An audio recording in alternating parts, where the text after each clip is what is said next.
چند است که در اسطورخانه ملی تاجیکستان جهت عملی نمایی دستور اساسگذار صلح و وحدت ملی پیشوای ملت پرزیدنت جمهوری تاجیکستان محترم امامعلی رحمان نمایش تاجیکستان کشور دریاهای طلایی آغاز گردیده است که آن تا آخر ماه اپریل بعد ساکنان و مهمانان مملکت امکان دارند که از این نمایش نادر میراث نیاگان ملت تاجیک دیدن نموده باشند. با تشبث کمیته رشد سیاحی نزد حکومت جمهوری تاجیکستان یک گروه کارمندان کمیته و شرکت‌های سیاحی به تماشای این گوشه اسطورخانه ملی سفربر کرده شدند. مورد ذکر است که نمایشگاه نگاره‌های تاریخی تاجیکستان زیر عنوان تاجیکستان کشور دریاهای طلایی در اسطورخانه هنرهای آسیایی گیمه شهر پاریس 13 اکتبر سال 2021 با اشتراک به‌واسطه پرزیدنت جمهوری تاجیکستان پیشوای ملت محترم امامعلی رحمان و پرزیدنت جمهوری فرانسه محترم امانوئل ماکرون به شرف 30 سالگی استقلال دولتی جمهوری تاجیکستان و در آستانه 30 سالگرد مناسبت‌های دیپلماتی تاجیکستان و فرانسه افتتاح یافت. نمایش تاجیکستان کشور دریاهای طلایی در دوران صاحب استقلالی بزرگترین نمایش مملکت در اروپا بوده.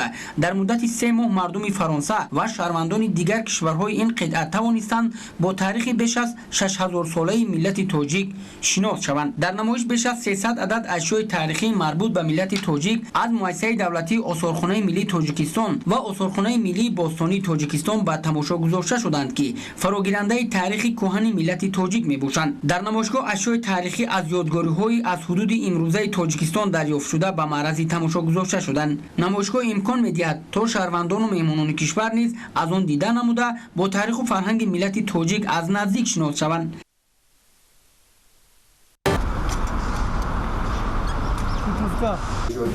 با دستگیری مقامات اجرایی حکومت دولتی شهر دوشنبه در مؤسسه دولتی مرکز کودکان و نورسان شهر دوشنبه المپیادای دوم دستاوی خوانندگان مؤسسه‌های تحصیلات میانه عمومی شهر دوشنبه از فن تکنولوژی آغاز گردید. برگزاری المپیادای مذکور تجربه نخستین نه فقط در کشور بلکه منطقه ارزیابی گردیده.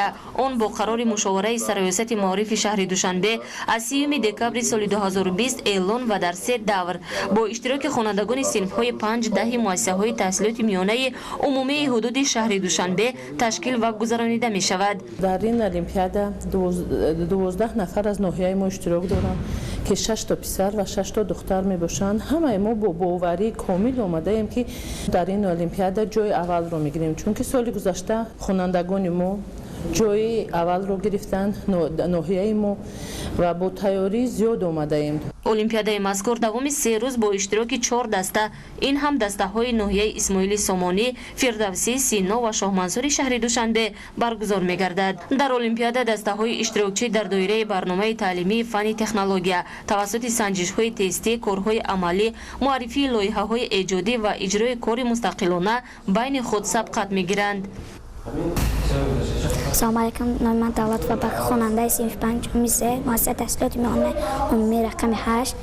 من در المپیاد ناحیه‌ای جای یکم گرفتم. در دور دوم در این دور شهری من در لایحه ساختم.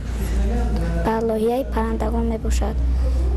این لایحه من برای کمک که پرندگان برای تر نشیدن من پرندگان رو یاری می رساند.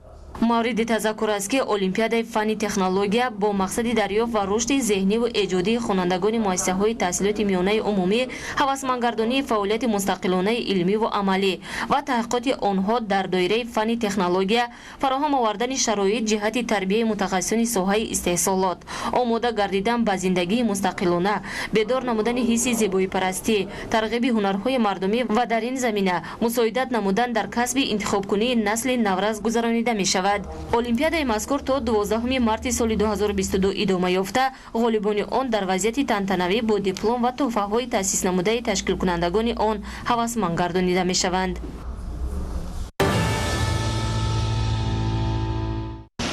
از 12 تا 15 مارس در جمهوری نومسایدی وضع هوا باقی مانده. در ناحیه وادگی و دامنه‌کوهی اساساً در نمود باران، در ناحیه کوهی باشد باران و برف، اینچنین در بعضی ناحیه‌ها بارش با شدت باریده، رعد و برق و ژاله از احتمال دور نیست.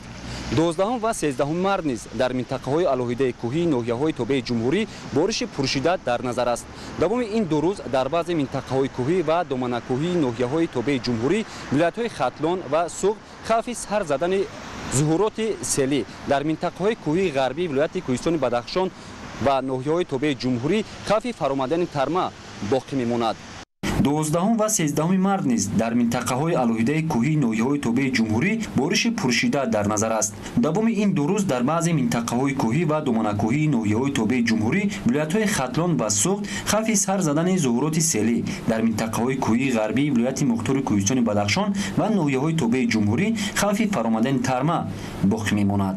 Кумитаи ҳолатҳои фавқулода ва мудофиаи гражданӣ назди ҳукумати ҷумҳурии Тоҷикистон ба таваҷҷӯҳи сокинон ва меҳмонони кишвар мерасонад, ки тибқи маълумоти агентии ҳавошиносии Тоҷикистон то поёни ҳафтаи ҷорӣ ҳавои номусоид боқӣ мемонад.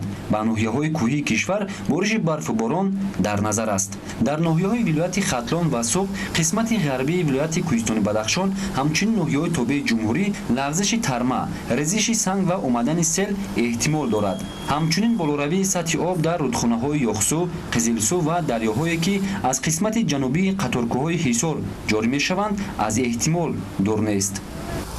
бо дар назар дошти оне ки рӯзҳои охир ҳавои номусоид боқӣ мемонад ва боришоти барф дар махсусан дар ағбаҳо зиёд мегардад, Кумитаи ҳолатҳои фавқулода ва мудофиаи гражданӣ назди ҳукумати ҷумҳурии Тоҷикистон бори дигар эҳтиромона ба диққати ронандагон мерасонанд, ки пеш аз баромадан ба сафар тариқи шоҳроҳи Душанбе Хуҷанд, Душанбе Хорух, Душанбе Рашт, Лахш ҷумҳурии Қирғизистон дар мадди аввал бояд ки оид ба ҳолати роҳҳо, боду ҳаво маълумот гирифта баъдан сафари худро таҳризӣ намоянд. Аз ҳама муҳимаш бояд ки воситаҳои нақлиёти худро омода созанд, то ин ки аз ҳодисаҳои нохуш эмин бошанд. Боду ҳавои баҳорӣ албатта боришоти зиёдро пеш меорад ва бояд қайд намуд ки ин боришот ба рух додани ҳодисаҳои табиӣ ва зиёд гаштани онҳо мусоидат мекунад. Бинобар ин Кумитаи ҳолатҳои фавқулода ба диққати аҳолӣ ва ба диққати шаҳрвандоне ки нияти сафар кардан доранд ба кӯҳҳо ё ин ки ба назди обанборҳо бори дигар муроҷиат карда хоҳиш менамояд ки дар ин рӯзҳо бояд ки аз ин корҳо даст кашанд.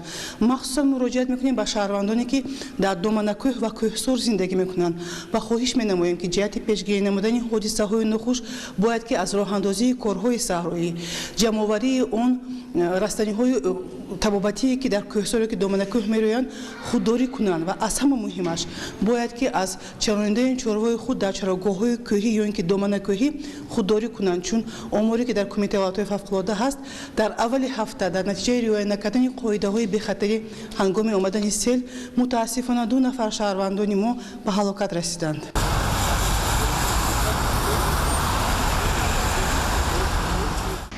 зарур дониста мешавад ки аҳолии муқими доманакӯҳо ва манотиқи кӯҳистонӣ бояд ба ҳолати бомҳо диққат диҳанд, аз ҷумла хасрубаҳоро сари вақт аз ҷӯйборҳо тоза кунанд, то оби зиёди борон ба ҳавлиҳо ворид нашавад.